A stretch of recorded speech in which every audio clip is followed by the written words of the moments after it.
Serrai di Sottoguda, un gioiello ambientale distrutto da Baia. Ci sono voluti anni di lavori e una ventina di milioni investiti dalla Regione Veneto per restituirli a Roccapietro e al flusso turistico italiano come internazionale. A vederli ci accompagna il giovanissimo sindaco di Roccapietro.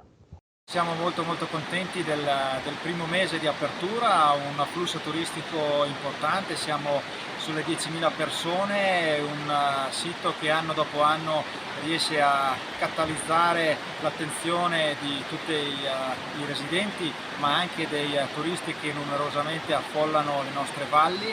È un po' il clou, è un po' veramente il sito naturalistico più visitato della zona, nel cuore delle Dolomiti. 10.000 turisti, già 2.000 più dell'anno scorso e una quindicina di ragazzi impiegati per tenerli aperti, per quella che era l'antica strada che da Sottoguda portava sino in Marmolada, l'altra grande attrazione turistica di Roccapietro.